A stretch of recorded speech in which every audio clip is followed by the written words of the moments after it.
Les États-Unis d'Amérique et l'AFC M23 confirment que Joseph Kabila est un rebelle.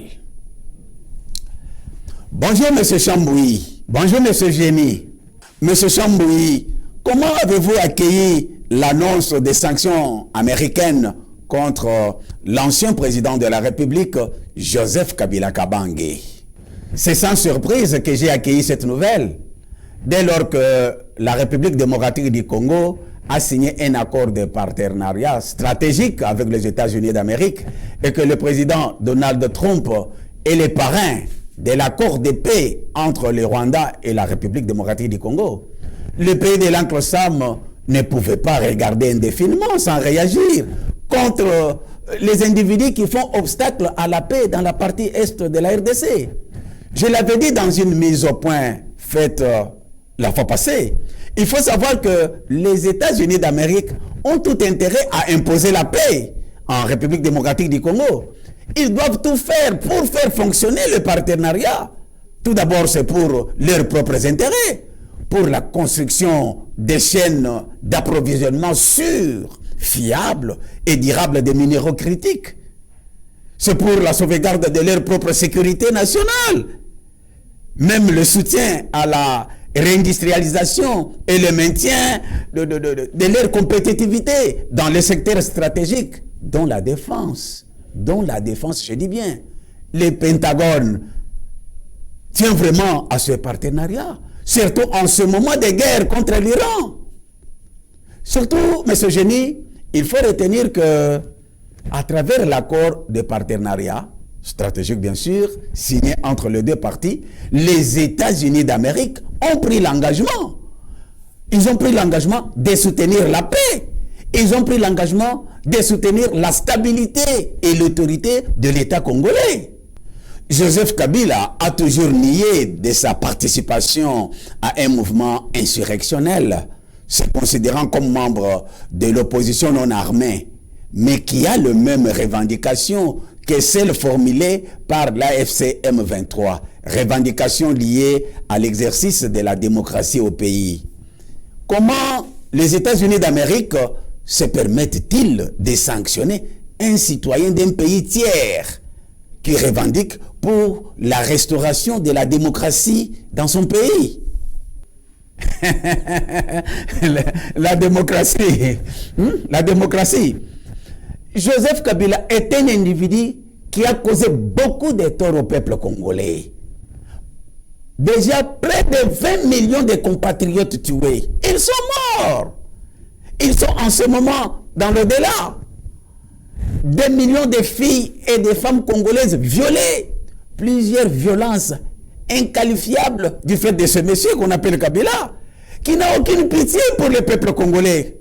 Pas de pitié, Kabila, pour le peuple congolais. À son temps, le chef de l'État, Félix Tshisekedi, Congolais de père et de mère, avait clairement et ouvertement dit que AFC, c'est Kabila. Il y en a qui doutaient de cette affirmation, oubliant que le chef de l'État est le premier d'entre nous, la personne la mieux informée de nous tous, et qu'il a en sa disposition un vaste réseau de canaux en termes de sources d'information. Aujourd'hui, c'est l'Amérique qui confirme que Kabila est un rebelle. Et de l'autre côté, se plaignant des sanctions américaines, M. Wakantia. Wakantia, c'est un cadre influent de l'AFC M23. Il a aussi confirmé que Kabila est rebelle. Parce qu'il a confirmé qu'il est le grand financier de leur mouvement. Et que ces sanctions américaines est un grand coup que subit AFC M23. Ça, c'est ce qui a confirmé aussi Wakantia. Mon frère, il faut savoir que, par contumace, la haute cour militaire de notre pays a déjà condamné Kabila à mort pour des faits d'extrême gravité, trahison, participation à un mouvement insurrectionnel, crime de guerre, atteinte à la sûreté de l'État et autres. C'est connu de tous que Joseph Kabila est un rebelle. C'est le concepteur, le financier et le commanditaire de toutes les tueries à l'est du pays. Aujourd'hui, les États-Unis d'Amérique, qui ont des services d'intelligence fiables et les plus performants au monde. Les plus performants au monde, ce sont les services d'intelligence des États-Unis d'Amérique. Ils viennent de nous confirmer, noir sur blanc. Ils viennent de confirmer ce que les chefs de l'État avaient déjà dit, que AFC, c'est Kabila. Je dis, les États-Unis d'Amérique ne traquent pas un opposant congolais. Non. Nous sommes en démocratie. Il y a notre frère ici, Martin Fayoulou, Prince Pengue, Delis Sanga, et même l'autre là qui est contre la construction et la présence des universités au Kasaï. Ils font des déclarations incendiaires tous les jours ici. Qui les inquiète? Ils s'expriment librement. Ce sont des opposants, ils s'expriment librement. Ici, il s'agit d'un meurtrier criminel, d'un condamné à mort ayant déjà fauché près de 20 millions d'âmes des Congolais et qui continue à saboter les efforts de paix qui sont conjugués à l'est du pays pour que nos frères et sœurs qui vivent dans cette partie de la République puissent aussi vivre tranquillement. Hein? Je dis, avec cette bonne décision de l'agence du département des trésors américains que nous célébrons, je pense que le gouvernement de la République est interpellé. Le gouvernement de la République doit savoir que Kabila est reconnu mondialement que c'est la personne qui est responsable de près de 20 millions de Congolais tués. Kabila, c'est un individu dangereux qui ne mérite plus d'un espace de vie sur cette terre des hommes, au risque d'exterminer des multitudes indéchiffrables. Kabila et son frère Kagame sont des meurtriers criminels de grande capacité. Ils ont la capacité extraordinaire de destruction de l'espèce humaine. Tenez, en ayant plus de 60 jours de guerre, malgré tous les bombardements, les lancements de missiles, des drones tirés par-ci par-là, des avions de guerre en Iran, au Liban, disons au pays du Moyen-Orient, on n'a pas enregistré un total de 3000 morts. Il n'y a même pas 3000 morts, malgré tous ces bombardements. Mais M. Kabila et ses compagnons, à leur entrée dans la ville de Goma au Nord Kivu, dans 2 jours, ils ont massacré plus de 10 000 Congolais. Plus de 10 000 Congolais dans 2 jours tués par Kabila et ses compagnons. Quelle prouesse dans le meurtre.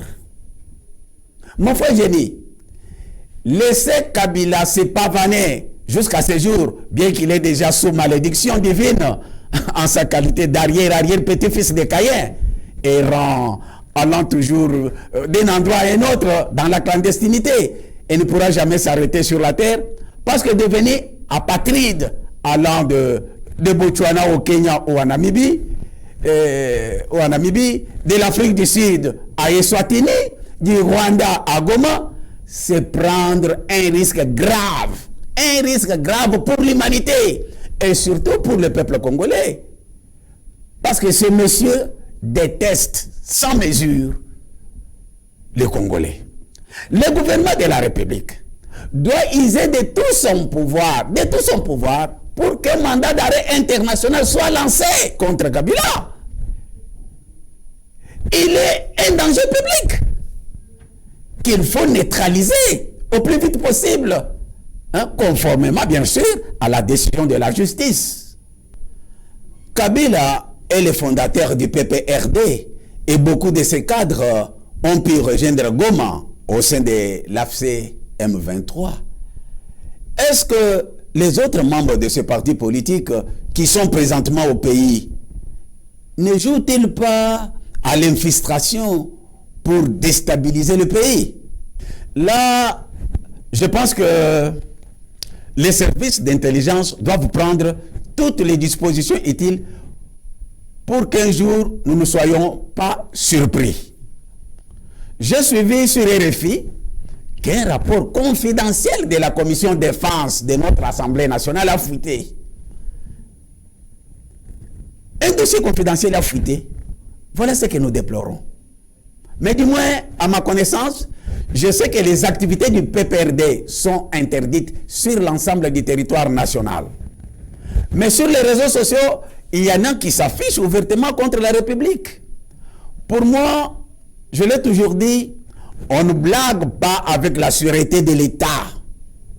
La sûreté de l'État, on ne joue pas avec ça, sous prétexte quelconque de la démocratie, des libertés d'expression, de quoi que ce soit. On ne joue pas avec la sûreté de l'État. Tous ces gens doivent être interpellés et mis hors état de nuire. Merci, M. Chambouyi. Merci.